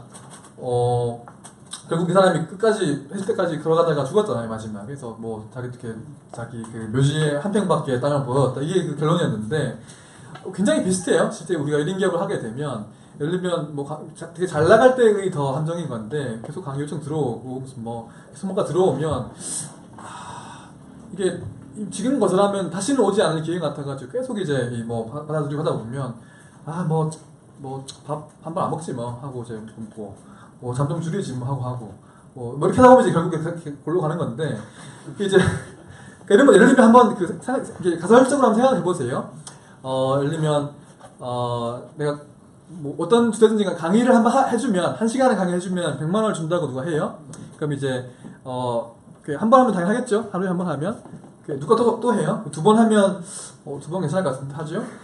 3번, 4번, 5번 하면 이게 우리가 어딘가는 끊어야 되는데 이거 어디에서 끊을 것인가 굉장히 애매해집니다. 진짜 한번 상상을 해보시면 그런 문제들이 제가 있어가지고 고민을 하고 있다는 것들이고요. 결국에 우리가 어떤 장기적인 목표, 저도 이제 전문성을 계속 유지를 해야 되고 추구해야 되는 그런 가치와 지금 당장 이제 또 맞벌이 해야 되니까 그런 데에 대한 어떤 이해상충하는 가치를 혼자서 동시에 추구해야 되기 때문에 되게 힘든 부분이 있다는 것이고요. 결국 그렇게 하려고 하면은 저도 지금 원칙을 몇 가지 정하고 있는데 오늘도 제가 그 원칙을 어겼지만 요거 옮겨 지금 어긴 건데 지키려는 노력이 필요하다는 걸 저 강조를 하고 있고요. 결국에 이제 빌 게이츠가 이런 거 하는 거 아시죠? 그래서 싱크빅이라고 하는 걸 해가지고 1년에 한 번인가 2번인가를 되게 교회 오두막 같은 데 가서 완전 외부 연락을 끊고서 일주일 동안 책만 읽고 생각만 하겠다고 하는 것이 그런 것인데, 바빠지고 1인 기업을 하시다 보면 실제 일주일 동안 아무 일이 없는 데가 거의 없습니다. 그래서 저는 이제 특히 연구를 하고 공부한 사람이기 때문에 약간 연속적인 시간을 확보하는 게 중요하거든요. 피터 드러커 책에 나오는 건데 내가 뭐 10분에 한 번씩 전화 받으면서 1시간 일을 하는 거하고 쭉 1시간 일을 하는 거 굉장히 큰 차이가 있습니다. 그런 것들 때문에 제가 이런 일을 하는 건데, 저도 이제 싱크빅 같은 걸 해보려고 하고 있고, 역시 이제 잘 지켜지고 있지 않지만 뭐 그런 고민에 나오는 결론이 이제 이런 것들이 되겠습니다. 이제 거의 마지막 얘기 2개 남았구나. 거의 한 두세 개 남았는데요. 결국에 이런 겁니다. 우리 지금은 이제 1인 기업으로 여쭤보니까 이미 독립을 하신 분은 별로 안 계시고 이제 시작을 하시려고 계획을 하시는 분 좀 계신 것 같은데 지금은 아마 이 고민을 안 하실 거예요. 이제 독립을 일단 하시는 게 문제니까. 이제 독립을 하시게 되면 이제 이 고민을 이제 아마 하시게 될 겁니다. 그래서 독립을 해가지고 이게 뭐 호기롭게 나오긴 했는데 그래서 내가 결국에 나의 마지막은 어떻게 될 것인가? 우리가 어디를 향해서 가고 있는 것인가에 대한 고민을 많이 하게 되는 것이지요. 그래서 저도 이제 나는 지금 오케이 되게 행복한데 내가 계속 행복할 수 있을까? 10년, 20년, 20년 뒤에 내가 뭘 하고 있을까? 이런 고민을 해보게 되는 것이 이런 얘기들인데요. 그 고민의 가장 큰 이유 중에 하나가 이제 이 부분입니다. 그래서 뭐 기업이 나고 내가 기업이기 때문에 뭐 제가 전문성이 뭐 좋다고 본다면 그 전문성에 저의 모든 리소스는 그 기업이 가지고 있죠. 되게 좋은 거죠. 근데 그게 또 다른 측면에 본다고 한다면은 제가 모든 전문성을 가지고 있는 것이 아니고 제 하루는 24시간밖에 없죠. 그러면 이제 제가 쓸 수 있는 전문성과 시간과 리소스는 되게 제한적이잖아요. 한 명이 아무리 많은 일을 열심히 한다고 하더라도 그렇기 때문에 이제 내가 만든 1인 기업은 나의 역량에 어떤 제한당한다. 하는 게 결국에 나의 어떤 그 고민이었다는 것이고요. 이게 뭐 전문성이든 네트워크든 시간이든 나의 전문성이 나의 1인 기업의 전문성이고 이렇게밖에 안 된다는 것이어가지고 우리가 뭐 이렇게 만족을 하실 수도 사실 있겠죠. 뭐 그 더 고민을 할 수도 있겠지만 그래서 이런 것들인데 그래서 계속 고민을 하고 있는 것들이 결국에 제가 처음에 말씀드렸던 것 중에 조직이라고 하는 게 왜 생겨났을까? 왜 우리가 기업을 만들고 그 팀을 만들고 큰 회사를 만들어서 일을 하고 있을까? 뭐 그냥 이제 우리가 그 회사가 있으니까 들어간다 이렇게 보실 수도 있겠지만 근본적으로 우리가 왜 조직을 만들었을까를 한번 고민을 해보게 되면 다시 그 원점으로 다시 돌아가는 것 같아요. 그래서 1인 기업이라고 한다면은 뭐 여러 가지 자유로움도 있고 유연함도 있고 전문성도 있고 기동성도 있고 뭐 브랜드도 있는데 결국에 1인 기업도 한계가 있기 때문에 1인 기업은 혼자서 못하는 일들을 하기 위해 가지고 결국 원래 조직이 나오게 된 게 아니냐. 그게 지금 여러 가지 또 시간이 흐르고 많은 뭐 회사이 생기면서 많은 비효율성과 비본질성이 생겼지만 그래서 원래 조직이라고 한다면은 어떤 개인들이 가지는 전문성의 어떤 시너지나 혼자서만을 포착할 수 없는 더 큰 기회를 포착한다거나 아니면 이제 뭐 제가 사실 외로움 이런 것도 많이 썼는데 어떤 조직을 나오게 되면 연대감 같은 게 많이 소속감이나 연대감이 줄어들거든요. 그래서 그런 뭐 연대감이나 사람 많으면 규모의 경제 같은 것들, 안정성 이런 것들이 조직으로서만 추구할 수 있는 부분이기 때문에 이런 것들 우리가 좀 좋아할 수 없을까? 이런 것들에 고민을 계속 하게 되었지요. 그래서 그런 것 때문에 제가 이제 사실 책의 마지막 부분에 쓴 새로운 도전 그리고 아까 제가 두 기업의 대표라고 했는데 또 다른 기업을 제가 만들게 된 것인데 일반적인 기업은 아닙니다. 그래서 어떤 거냐면 요 두 가지가 모토인데요. 전문가들이 모인 어떤 느슨한 네트워크 원래 본업이 다 있는 분들이 모여가지고 만든 조직이 있고 그리고 이제 원래는 기본적으로 일상생활 속에서는 그냥 본업을 하시고 필요할 때만 모이고 또 필요 없으면 본업하시고 이렇게 따로 또 같이 이렇게 하는 게 이제 저희 조직의 모토인데요. 그게 만들게 된 것이 이제 이런 회사입니다. 그래서 이렇게 뭐 그 디지털 헬스케어 파트너스라고 하는 뭐 DHP라고 제가 줄여가지고 부르는 것들인데 저희가 이제 이런 그 디지털 헬스케어 분야인 전문가들이 제가 먼저 제안하고 주도해가지고 이렇게 모아가지고 주식 회사를 만든 거죠. 그래서 저희는 스타트업을 키워주는 회사이고요. 엑셀러레이터라고 하는 종류의 회사인데 그래서 이렇게 보면 뭐 글로벌도 이렇게 두 가지 축으로 보게 되면 글로벌리도 있고 한국도 있고 뭐 모든 분야 다 보는 엑셀러레이터도 있고 의료나 헬스케어 분야만 보는 이제 엑셀러레이터 있는데 한국에서 의료 분야의 스타트업만 보는 회사는 저희밖에 없어요. 저희가 이제 결정 부른 기업들을 발굴을 하기도 하고 제가 같이 투자를 하고 육성해가지고 제가 그 지분가치 높이면서 뭐 수익을 주고 하는 그런 조직인데요.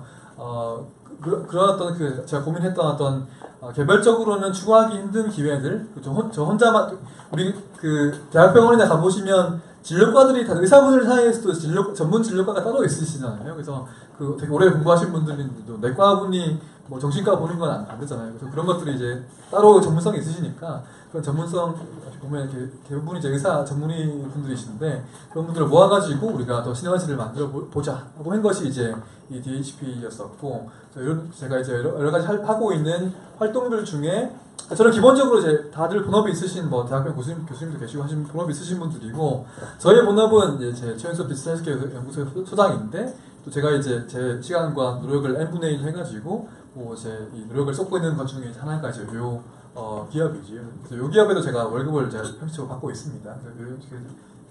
여러 가지 약간 연구 전파 육성을 말씀드렸는데 육성 중에 제가 개인적으로 하는 것도 있고 아까 이런 그 엑셀라이트 만들어가지고 또 다른 전문가들과 따로 또 같이 뭐 느슨한 네트워크를 이루면서 하고 있는 것이지요. 사실 보시면 이게 이제 제가 그 마지막 장에 보면 제가 추천 도서들을 몇 가지 넣어드렸는데 그 중에 하나가 이제 내리막 세상에서 일하는 노마드를 위한 안내서란 책 아시죠? 그 책도 되게 유명한 책 많이 아이디어였는데 네, 재현주 대표님 그분도 원래 맥킨지 계시고 뭐 투자은행 계시다가 독립하셔가지고 사실 1인 기업이라고 보기 힘든데 조직을 나오신 분인데 그분 같은 경우에도 이런 비슷한 고민을 하시면 전원제 주식회사를 만들었고 그분 같은 경우에 협동조합을 만드시면서 또 이렇게 여러 전문가들이 이렇게 롤링 다이슨가 하는 협동조합을 만들어가지고 하고 있는데 그런 고민들은 거의 공통적인 것 같고 찾아가는 답도 거의 좀 비슷해지는 것 같습니다. 더 우리가 원래 조직을 만들기 위한 본질적인 목적을 추구하는 비효율성을 줄이면서 그런 것들에 대한 노력을 하고 있는 것입니다. 이제 거의 마지막인데요. 그래서 이게 이제 그 조언 두 가지 조언을 하면서 제가 마무리를 좀 지어 보려고 하는데 이게 이제 제가 받았던 조언이에요. 그 책에도 제가 쓴 내용인데 제가 지금 기업을 같이 하고 있는 분이기도 하고 또 본인이 또 되게 훌륭한 1인 기업이기도 하신 뭐 정지훈 교수님 TV에도 많이 나오시는 분인데 그분이 제게 해주셨던 그런 조언인데 그분 같은 경우 이제 의사분이에요. 근데 그 원래 의료인들이 가는 어떤 티피컬한 길을 가지 않고 완전히 의료 IT 융합하시면서 완전히 새로운 길을 가시는데 그분이 이제 대학 때에 제가 그분을 처음 봤을 때 제가 강의에 들어가서 강의 때 제가 들었던 말인데 그분도 이제 처음에 이 길을 새로운 길을 가도 될까 말까를 고민을 하실 때 본인의 은사님께 들었던 조언이 두 가지가 있다고 그때 강의에서도 말씀하시고 제가 이제 그 친해져가지고 여러 가지를 같이 하다가 독립하니까 또 그때 저한테 두 가지를 말씀하셨던 것인데요. 첫 번째가 뭐냐면 이 불확실성에 익숙해지는 것입니다. 이게 이제 다들 이제 이해를 하시겠지만 굉장히 불확실한 시대이지요. 아마 특히 기술적으로 보면은 한 3년 뒤까지는 좀 약간 예측이 될랑말랑 하기도 한데 그 이유는 지금 누구도 아마 이 세상이 어떻게 바뀔지 예측하는 게 굉장히 힘들어지고 있는 그런 시대인데요. 그래서 이게 뭔가 어차피 변하지 않는 것은 없고 이 안정성이라고 하는 거는 거의 허상인 것 같아요. 그래서 그리고 우리가 뭐 요즘에 대학생들 보면 공무원 이런 거 하는 게 안정적이라서 간다고 하는데 우리가 쓰나미가 몰려오고 있는데 어떤 뚝을 쌓고 우리가 숨어 있는 게 더 안정적인 것인가 아니면 우리가 더 빠르게 움직일 수 있고 기동성 있게 대처할 수 있는 어떤 그런 준비를 갖추는 게 더 안정적일 것인가를 한번 고민을 해보시면 좋을 것 같고 저는 후자인 것 같아요. 배를 만드는 것들이. 그래서 뭔가 이제 이런 1인 기업이라고 하는 게 굉장히 그 자체가 불확실한 인생이고 사업 모델이긴 하지만 이 시대 자체가 불확실한 거기 때문에 오히려 역설적으로 그런 불확실한 모델을 가지는 것이 이 시대에 더 맞는 것이 아닌가. 그런 불확실성 속에서 많은 기회가 올 텐데 그런 기회를 잡으려면 되게 민첩하게 빠르게 움직여야겠죠. 그런 준비를 우리가 해야 되는 것이 아닌가 하는 생각이 들고서 저는 불확실한 세상은 뭐 1인 기업들의 전장이다. 홈코트다 이렇게 얘기를 해보고 싶다는 부분이 있고요. 두 번째는 제가 이제 어떤 식으로 얘기를 하냐면 제가 확실하게 행복해지는 법을 알려드리기 힘들 것 같아요. 확실하게 불행해지는 법은 제가 알고 있습니다. 뭐냐면 남들이랑 자기를 비교하는 거지요. 그래서 이게 모든 분야에서 내가 남들보다 우월할 수도 없고 또 남들보다 우월성에서 나의 행복이나 자신감을 찾는 사람은 그 행복이나 자신감이 결코 지속 가능하지 않은 것 같아요. 그래서 특히 우리 한국에는 자기랑 남을 비교하는 것들이 어릴 때부터 문화 속에서 계속 교육되어 오고 학습되어 온 부분들이 있는데 이게 1인 기업가는 원래는 1인 기업가들 사이에서도 모델이 워낙 다양하기 때문에 이게 비교를 하는 것 자체가 불가능한 것이지요. 그리고 사실 오늘 제가 깜빡 못 넣었는데 페이스북 보다 보니까 블라인드인가요? 보니까 이제 막 서로 연봉 비교가 막 그러더라고요. 회사에서 이제 네 연봉은 뭐 7,000원, 내 뭐 8,000원 이렇게 하면 그게 뭐 하는 짓이냐 이거죠. 그래서 이렇게 남들이랑 비교하게 되면 결국에 누군가는 불행해집니다. 그래서 그 사람은 언젠가는 불행해지기 때문에 그게 이제 무의미하고 하면 안 되는 그런 짓이라는 거고 결국에 그 비교라고 하는 것들이 보면 결국에 이런 거지. 뭐 돈이든 명예든 사회적인 지위든 뭐 차를 타든 이런 것들인데 그렇게 비교를 하기 좋아하시는 분들은 또 이런 건 비교하지 않죠. 내가 얼마나 정말 내가 하고 싶은 일을 하고 있는가, 보람되게 내가 정말 내가 추구하는 가치를 추구하고 있는가, 뭐 내가 얼마나 저녁이 있는 삶을 살고 있는가, 이런 것들은 사실 그 비교하기 좋아하시는 분들에게는 들어가지 않는 것들이고, 그냥 이런 거죠. 우리 그 어머니 아버지 동창회 가시면 이제 뭐 너네 애들 요즘 뭐 하냐 이렇게 하면 삼성 들어가서 이렇게 오 하고 뭐 벤처 창업했으면 뭐 하는데 이렇게 물어보잖아요. 그래서 그런 것들에 신경 쓸 필요가 전혀 없다는 것들을 말씀을 드리는 거고, 거기서 예를 들면 걔들이 정말 자기가 하고 싶은 일을 하고 있 이렇게 물어보지 않잖아요. 동부에 나가서 그런 것들이 아무 의미가 없다, 이런 말씀을 드리려는 것입니다. 그래서 제가 마지막 슬라이드인데요. 저는 이제 개인적으로 남들과 다른 삶을 살아가는 거에서 되게 근본적인 희열을 느끼는 그런 사람이에요. 그래서 여러분들도 그 가치가 맞는지 맞으시는 분도 있고 맞지 않으시는 분도 있으실 텐데, 저는 그게 개인적으로 봤을 때 가장 중요한 가치 중에 하나였던 것 같습니다. 그래서 제가 인생의 선택의 기로에 있을 때에 몇 가지 선택지가 옵션이 있다고 한다면은 저는 항상 이제 제가 고르는 거는 같은 값이면 남들이 하지 않는 걸 제가 고르거든요. 그래서 이 얘기는 제가 책에 썼던 게 어떤 게 있냐면, 그게 제가 가장 크게 느꼈던 것이, 그게 2012년도에 제가 일주일 휴가 내가지고 제가 병원에 일을 하고 있을 텐데 그 킬리만자로에 갔었어요. 그 아프리카 최고봉이라 가지고 버킷리스트 중에 하나가 올라가는 거였거든요. 그래서 대륙 최고봉 중에 거의 유일하게 뭐 하여튼 뭐 그 정상까지 일반인도 갈 수 있는 그런 곳인데, 제가 이제 그 올라갔다가 이제 그 막 화산 그 사화산이라 가지고 화산재가 엄청 많고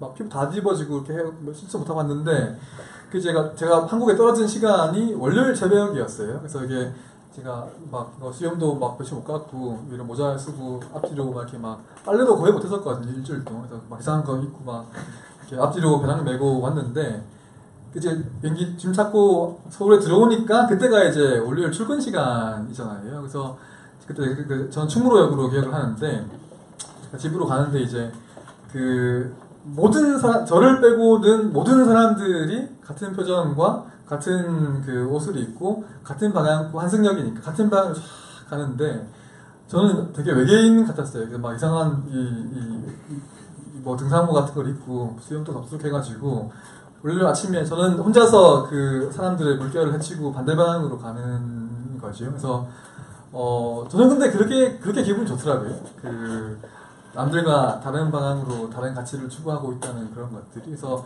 제가 1인 기업으로 독립을 하고서 제가 스스로 가지는 이미지는 그런 이미지가 저희인데, 그런 뭐 가치를 중요하게 보시는 분도 있으시고 아니신 분도 계시겠지만, 뭐 그런 가치가 있으시면 충분히 추구해볼 만한 일들인 것 같습니다. 그래서 제가 아마 질의응답을 제가 이미 1시간 좀 넘게 쓴 것 같은데, 질의응답을 좀 받겠지만 제 블로그도 있고요. 하여튼 뭐 제 페이스북도 저기 치시면 제가 그 1인 기업으로서 운영하고 있는 페이지가 있으니까요. 블로그도 제 1인 기업으로 운영하고 있는 블로그인데 그 여러 가지를 참고를 해보시면 좋을 것 같습니다. 네, 여기까지 됐습니다. 네, 감사합니다. 네, 15분 정도 질의응답을 하라고 하시네요. 그래서 네, 혹시 질문이 있으십니까? 네. 크게 말씀을 하셔도 될 것 같은데요. 네. 지금 하시고 집중하고 하신 일이 있을 텐데, 마지막 목표, 최종 목표는 뭘로 설정하고 저는 최종 목표를 가지는 걸 별로 좋아하지 않는 사람인 것 같아요. 그래서 많은 경우에 우리가 목표를 뭐 대학 입시도 그랬고, 뭐 요즘에 애들 뭐 진로 상담 같은 거 받아보면, 예를 들면 제가 며칠 전에 받은 그 메시지가, 저는 제약회사에 임원이 되는 게 목표입니다, 이렇게 하는 친구가 있었어요. 그러면 제가 물어본 게, 그거 하면 뭐 할 거냐고, 그게 왜 되는가가 중요하고 그게 되어서 뭘 하는지가 중요하지, 그걸 되는 것 자체가 중요한 건 아니잖아요. 그래서 저는 그 목표가 있다면 과정 속에 있는 것 같고요. 저는 그냥 이렇게 계속 살고 싶어요. 그냥 그게 제 목표인 것 같아요. 그래서 저는 지금 제가 하고 싶은 일, 제가 추구하는 가치를 추구하며 살고 있고, 뭐 이만하면 뭐 제가 엄청 돈을 많이 벌거나 막 풍족하지 않지만 뭐 저 혼자 먹고 살기에 충분한 것 같고, 네, 뭐 이렇게 계속 즐겁게 살고 보람 있게 살고 싶다는 게 제 목표. 그래서 지속 가능성을 말씀을 드린 건데, 이런 삶이 지속 가능하게 만드는 게 제 목표라고 보시면 될 것 같습니다. 네. 아까 네.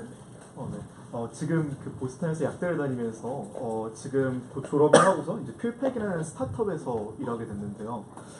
아까 책에서 조직에서 규정된 역할에서 하는 이제 비본질적 내용이 맨 처음에 중요하게 느껴지지 않을 수도 있지만 뭐 정크 DNA에 비교하시면서 나중에 중요하다고도 이렇게 말씀하셨는데 혹시 구체적인 예를 좀 나와줄 수 있나요? 어떤 일들이 조직에서 배워가 중요하고 나중에 1인 기업으로 나왔을 때 그 일단 보면 기본적으로 그게 하우스키핑진 이런 거 있잖아요. 네. 보면 그 하우스키핑 하는 게 예를 들면 이메일 보내고 사람한테 어떻게 대하고 뭐 이런 것도 기본적으로 조직에 배울 수 있는 것도 있는 것 같고요. 그 사회생활 하는 걸 배우는 거죠 한마디로. 이러면서 이게 사실 되게 말로 설명하기 힘든 부분인데 그냥 바로 창업하신 분들이랑 좀 조직 생활을 하시다가 창업하신 분들을 만나보면 약간 체계적으로 가지고 있는 그런 부분들 차이가 있는 것 같아요. 그게 사실 필수적이라고 볼 수도 있고 아닐 수도 있을 것 같은데 그런 부분 차이가 있는 것 같고 또 한 가지가 이제 그 책에 썼던 제가 뭐 소속감이나 뭐 외로움이나 이런 것들이 그 조직에서는 제가 되게 그게 공기와 같은 것 같아요. 그래서 있으면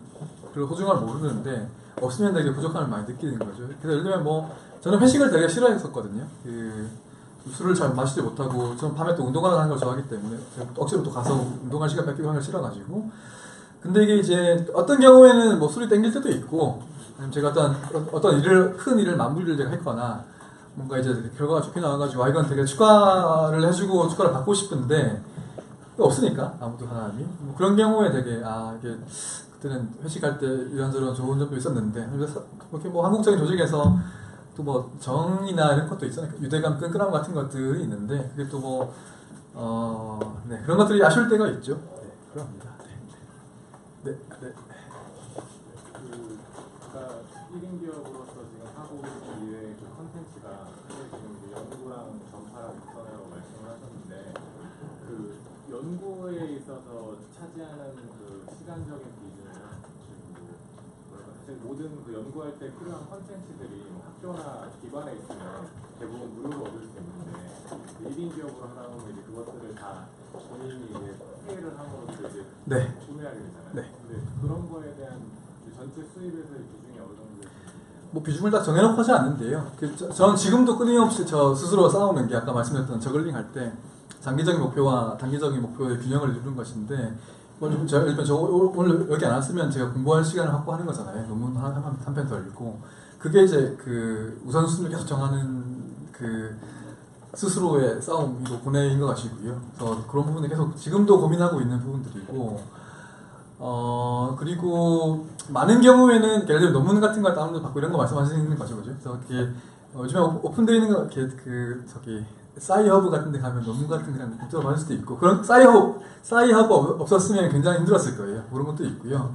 그리고 아무래도 개인 돈이 나가는 게 많이 있죠. 학교 같은 거 가게 되면 원래는 뭐 해외 학교 가면 뭐 그 학교비나 비행기 사실 그 국가 과제에서 지원 받는데 저는 지금 자비로 내거든요. 그래서 그런 부분들은 네, 그 제 역량이나 전문성 아니면 트렌드 파악을 위해 가지고 뭐 투자를 해야 되는 부분이죠. 그러니까 기업이면 기업의 그러니까 연구 개발을 위해 가지고 투자를 사실 해야 되잖아요. 연구비를요. 그런 부분으로 이해를 하시면 될 것 같고.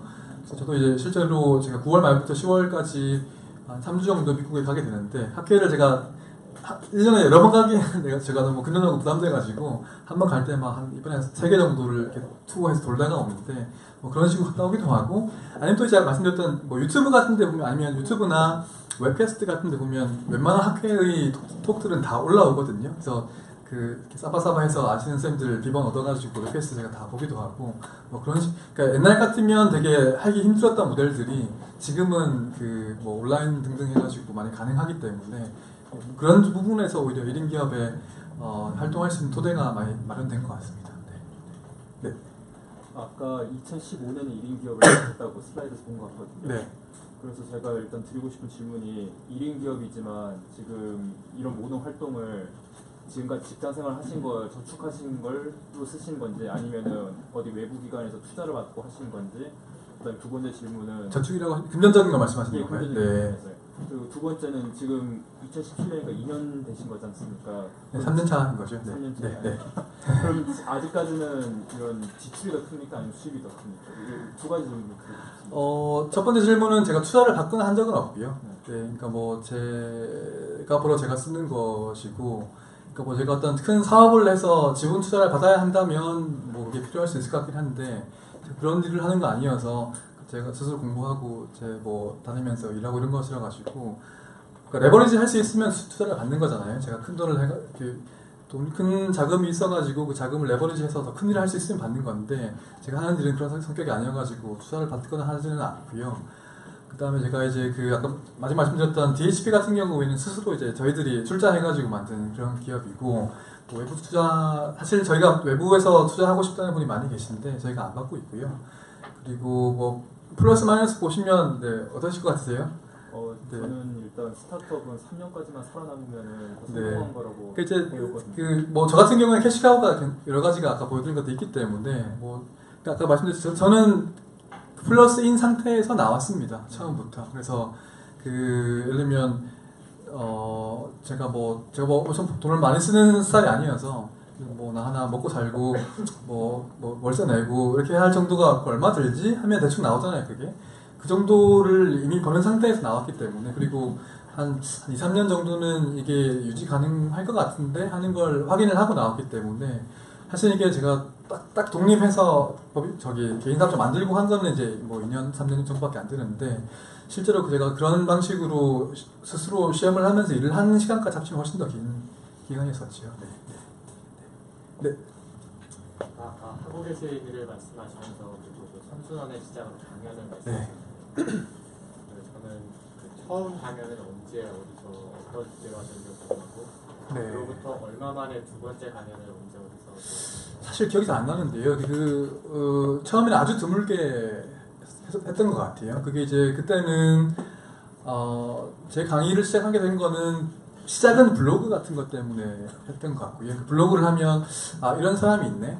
뭐 이런 것들을 이렇게 블로그를 올리면 제가 아는 것들을 많이 올리면 이런 것들도 알고 이런 전문성이 있네 하면 뭐 병원이든 회사에서 이제 섭외가 들어오거든요. 그래서 그게 이제 굉장히 뜸하게 했었고 그때는 제가 예를 들면 제가 대기업에 있을 때 이제 시작을 한 것인데 그때는 이제 뭐 가면 제가 휴가를 쓰거나 뭐 반차를 쓰고 나가야 되는 아니면 주말에 하거나 이런 정도여가지고 되게 활발하게 하지 못했는데 그 폭발적으로 증가하게 된 계기는 결국에 책이었습니다. 그래서 그 블로그 기반으로 해가지고 책을 낸 다음에는 저는 이제 두 번째 책에도 쓴 내용이 1인 기업이면 책을 꼭 써보시라고 많이 말씀을 드리고 블로그에 기반되면 되게 좋은데 상상했던 거 외로 훨씬 파급가 너무도 커가지고 제가 감당할 수 없을 정도로 이렇게 밀려들은 때도 있었고 뭐 그런 식으로 진행했던 것 같아요.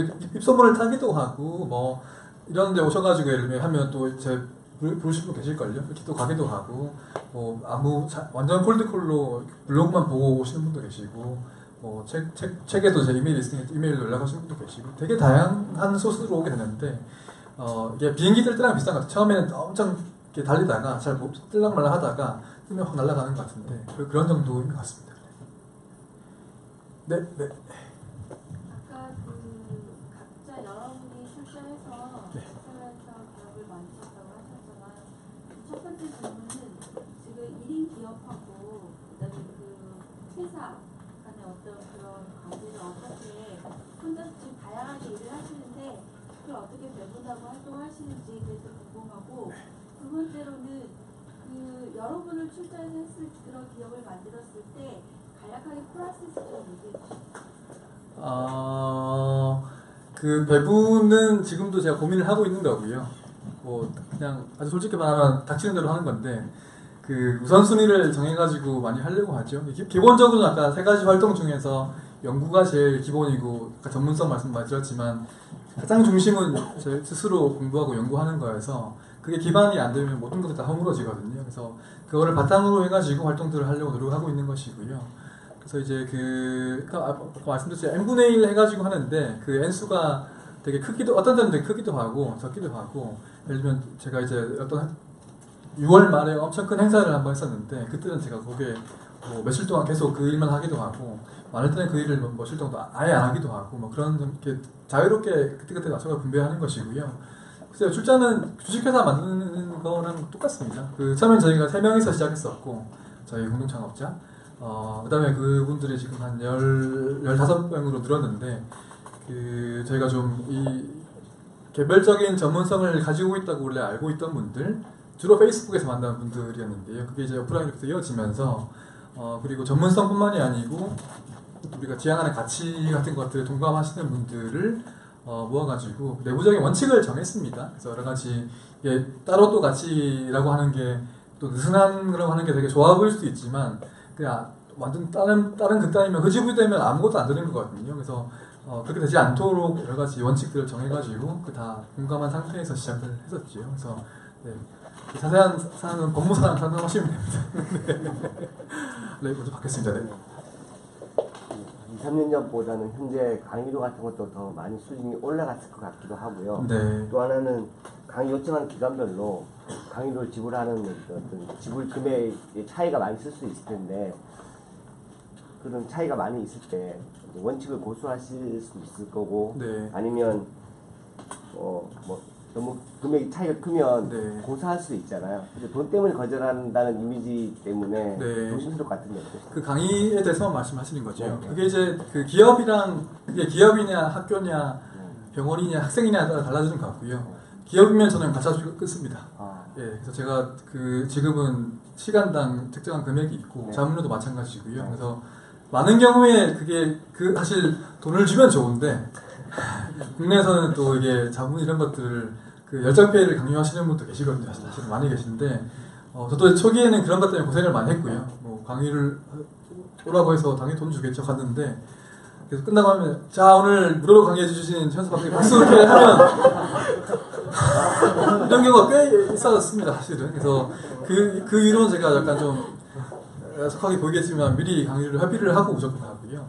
그리고 또 이제 이게 기업이냐 또 기업도 그 분야 따라 다르고 그리고 병원 같은 데도 또 책정되어 있는 사실 금액이 또 있고요. 내부적으로 또 학생 강의 같은 데 제가 또 뭐 돈 때문에 안 갈 수는 사실 없는 일이고 또 이게 또 학생 이런 쪽은 약간 제가 그 벤처기업 키우는 그 풀이 되기도 하기 때문에 오히려 그런 건 오히려 제가 먼저 뭐 돈을 안 받아도 할 수 있는 얼마나 할 수 있는 부분들이기도 하고요. 그래서 근데 기업에 대해서만큼은 제 원칙을 고수를 하는 편이고 그것도 이제 그 원칙을 고수하려고 하면 예를 들면 이게 뭐 한 달에 한 번 강의 섭외 들어오는데 이거 못하면 내가 오늘 이번 달 월세 못 내 그렇게 하면 제가 당연히 할 수밖에 없는 건데요. 지금은 좀 더 그 제가 정기적으로 얻는 수입도 있고 해서 이제 제가 팔자를 줄 수가 있는 거죠. 네. 그래서 아예 원칙을 제가 처음부터 말씀을 드립니다. 네.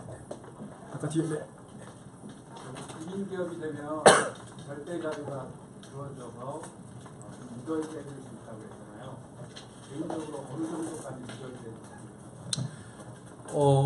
근데 저는 제가 이제 제 단점이기도 한데 저는 약간 좀 일중독에 오히려 더 가까운 것 같아가지고 저는 제가 원래 대학원생이고 연구하던 베이스가 있어가지고 원래 과학 과학 하시는 분들이 일이랑 자기 생활이랑 구분이 잘 안 되거든요. 제가 또 포항에서 학교 나왔는데 기숙사 학교 나와가지고 더더욱 이제 연구실에 있는지 기숙사에 있는지 이게 잘 구분이 안 되는 경우가 많이 있어요. 그럼 이제 항상 내가 풀려고 하는 문제 실험하는 것들 계속 가지고 있었고 머리에 그런 것들이 지금 거의 지금까지 계속 고착화되어가지고 이어져 오고 있는 것인데 오히려 이게 저도 뭐 이렇게 가만히 있지는 그냥 시간을 시간 때우는 걸 잘 못하는 사람이어서 뭐라도 해야 되거든요. 그래서 오히려 좀 약간 어떻게 하면 더 그 스트레스를 좀 풀어야 되고 여가도 생활도 보내야 되고 그런데 오히려 좀 반대의 고민을 하는 게 실제 제 고민이어가지고요. 무절제해지면 저한테 뭐 이런 것들 제가 아침형 인간이 아닙니다. 밤 늦게 자고 늦게 일어나는 편인데 책을 썼습니다만은 갈수록 이제 아침에 출근할 필요가 없으니까 일찍 일어날 필요가 없는 거예요. 그러니까 계속 기상시간이 늦어지는 거죠. 그래서 뭐 그런 것들을 이건 내가 봐도 너무한데 이렇게 되면 좀 더 조절하고 뭐 그런 정도였던 것 같아요. 제가 뭐 술 담배 안 하고 뭐 이런 것들 때문에 그런 것 때문에 좀 문제는 없는 것 같아요. 오히려 아까 이제 한쪽은 방탕이고 한쪽은 일중독인데 방탕 쪽보다는 오히려 그냥 그나마 일중독에 가까운 것이 1인 기업에게 맞지 않나 저는 그런 생각을 합니다. 네. 누가 시켜서 일을 하는 사람은 절대 안 되는 것 같아요. 네, 언제까지였나요? 네, 한 개만 더 받겠습니다. 네. 예, 책 쓰기 좀 이야기를 해주셨는데요. 사실 이제 직장인 같은 경우는 주말이라는 시간에 직장하는데 선생님께서는 아마 뭐 일정한 첫 번째 책과 두 번째 책이 이제 시간이 얼마나 되셨고 그리고 일정한 시간을 정해서 하이픽을 두고 이렇게 책을 쓰시는지 네, 그게 케이스 바이 케이스 같은. 첫 번째 책은 제가 직장에 있을 때 쓴 책이기 때문에 기간은 둘 다 한 2년. 첫 번째는 한 3년 정도 총 걸렸던 것 같고 이 책은 한 1년 정도 걸렸던 것 같은데 첫 책은 완전히 거의 주말에만 썼습니다. 그래서 한 2년 정도는 제가 자기가 재밌어갖고 해야 돼요. 그거를 내가 1인 기업으로 독립하는 것 자체가 목표여가지고 내가 이 책을 써야지만 독립할 수 있다 이렇게 하면 안 되고 이게 너무 재밌고 내가 누가 시키지 않아도 하기 때문에 하는 것이면 제가 첫 번째 책을 쓰려고 쓴 게 아니거든요. 원래 제가 재밌어가지고 저 책인데요. 그 블로깅을 그냥 하다 보니까 저기 계신 출판사에서 연락을 오셔가지고 제가 책을 내게 된 건데 제가 요즘에도 우스갯소리만 하지만 저 출판사에 연락 왔을 때 전 책 안 내려고 했었거든요. 이 책 이거 아무도 안 읽으실 거라고 뭐 누가 읽겠냐고 했는데 그 책이 엄청 많이 팔리고 제 인생을 바꿨는데 그래서 뭐 오히려 책을 쓴다는 것 자체보다는 뭐 본인이 쓰고 싶어서 견딜 수 없을 때 쓰는 게 맞는 그런 주제로 쓰는 게 맞는 것 같고 그 두 번째 지금 이번에 이 책은 또 사실 책을 쓰려고 쓴 내용이었습니다. 그래서 이것도 이게 특정 시간을 기다리기보다는 뭔가 쓰고 싶을 때 우리 흔히 말하는 뭔가 지름신이 아니라 뭐지? 그 느낌이 올 때까지만 기다렸던 편이고요. 그래서 특정 시간 어떤 챕터는 제가 지속 가능성 얘기했던 그 챕터는 제가 미국에서 한국보다는 비행기에서 아예 써버린 것도 있고 어떤 경우에는 뭐 제가 밤에 술 먹고 밤에 들어왔는데 이거 좀 오늘 글 좀 쓰고 싶은데 이런 막 쓴 경우도 있고 그래서 사실 글의 성격이 좀 다르잖아요. 첫 번째 책은 제가 좀 더 분석적인 글을 쓴 것이고 두 번째는 제가 제 이야기를 그냥 하고 싶은 얘기를 막 쓴 거기 때문에 또 어떤 주제를 쓰는지에 따라 가지고서도 좀 글 쓰시는 스타일이나 좀 달라지는 것이 아닌가 하는 생각이 듭니다. 네, 지금 또 기다리고 계셔가지고 여기까지 하고 남아 또 질문 있으시면 또 하시면 되겠습니다. 네, 감사합니다. 네, 다행히 저희 강의는 무료는 아니어가지고요. 네, 걱정 안 하셔도 될 것 같고, 네, 오늘 이렇게 원칙을 어기면서까지 저녁